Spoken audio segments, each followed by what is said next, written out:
अगर बोलना हो, इससे कोई नहीं फर्क पड़ता कि तुम आईएएस हो आईपीएस, इससे कोई फर्क नहीं पड़ता कि तुम आओ या नहीं आओ, टीचर होने के नाते मुझे अच्छा पढ़ाना चाहिए। इस टाइप के सेंटेंस आज हम डील करेंगे। सबसे पहले स्ट्रक्चर है it doesn't matter. It doesn't matter का मतलब होता है इससे कोई फर्क नहीं पड़ता।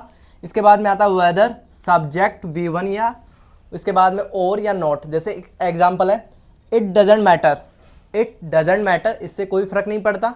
वेदर यू कम या नॉट, इससे कोई नहीं फर्क पड़ता कि तुम आओ या नहीं। चाहे बारिश हो या नहीं, चाहे बारिश हो या नहीं इससे कोई फर्क नहीं पड़ता। शुरू में भी वो हिंदी में बोल सकते हैं और बाद में इससे कोई फर्क नहीं पड़ता, कैसे भी आप बोल सकते हो, बट इंग्लिश में क्या रहेगा, it doesn't matter, it doesn't matter इससे कोई फर्क नहीं पड़ता वेदर इट्स रेन या नॉट। स्ट्रक्चर क्या रहेगा, शुरू में आएगा इट डजेंट मैटर, ये तो आपको याद रखना है, इट डजेंट मैटर। उसके बाद में क्या लगाना होगा, वेदर, वेदर, वेदर के बाद में सब्जेक्ट और सब्जेक्ट के बाद में वर्ब, वर्ब के अंदर सब्जेक्ट सिंगुलर तो एस लगाना है, उसके बाद में और या नॉट। ठीक है, ये जैसे मैं बोलूँ इससे कोई फर्क नहीं पड़ता, इट डजेंट मैटर, इसके बाद में जो जोड़ना है आप जोड़ सकते हो। सेकंड स्ट्रक्चर है बीइंग। बीइंग का मतलब होता है होने के नाते, जैसे बीइंग नाउन आ सकता है या कोई ऑब्जेक्टिव आ जाएगा प्लस सब्जेक्ट V1 या V5 प्लस ऑब्जेक्ट। जैसे होने के नाते या होने की वजह से, एक शिक्षक होने के नाते वह बहुत अच्छा पढ़ाते हैं, एक शिक्षक होने के नाते वह बहुत अच्छा पढ़ाते हैं। Being a teacher, being a teacher का मतलब शिक्षक होने के नाते ही टीचर्स वेरी वेल, वह बहुत अच्छा पढ़ाते हैं।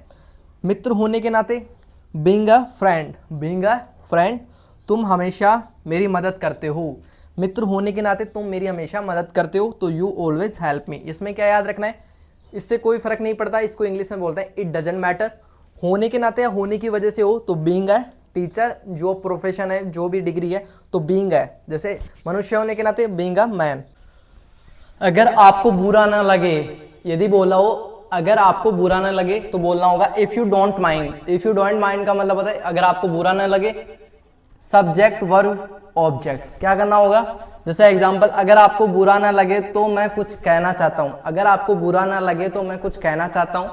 इफ यू डोंट माइंड इसका मतलब होता है बुरा ना लगे, इफ यू डोंट माइंड।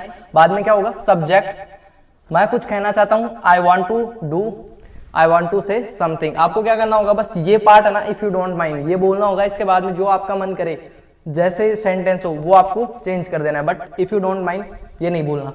अगर आपको बुरा ना लगे तो वह एक सवाल पूछेगा, अगर आपको बुरा ना लगे तो वह एक सवाल पूछेगा, if you don't mind, if you don't mind he will ask A question. If you don't mind का मतलब होता है अगर आपको बुरा ना लगे, अगर आपको आपत्ति ना हो तो मैं कुछ कहना चाहता हूँ, वह कुछ बोलना चाहता है, हम जानना चाहते हैं, कुछ भी जो सेंटेंस हो बस आपको if you don't mind, if you don't mind अपनी लैंग्वेज में लाना है। Keep work fourth from object, fourth from मतलब आईएनजी, हमेशा हंसते रहो, हमेशा जाते रहो, हमेशा खेलते रहो। ये सेंटेंस कैसे बोलना हो, जैसे हमेशा मुस्कुराते रहो, कीप लगाना है, वर्ब की fourth from, keep laughing, keep going, keep thinking सोचते रहो, नई चीजें सीखते रहो, keep learning new things, keep learning new things. इसके बाद में जब कोई सब्जेक्ट रिमाइंड, रिमाइंड का मतलब है याद दिलाना, रिमाइंड या रिमाइंड्स।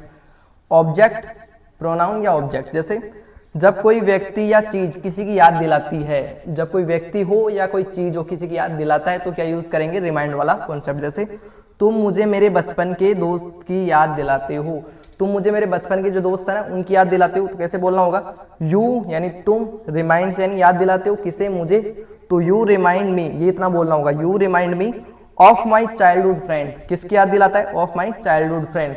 या बोलना हो तुम मुझे उस लड़की की याद दिलाते हो, you remind me of her girls.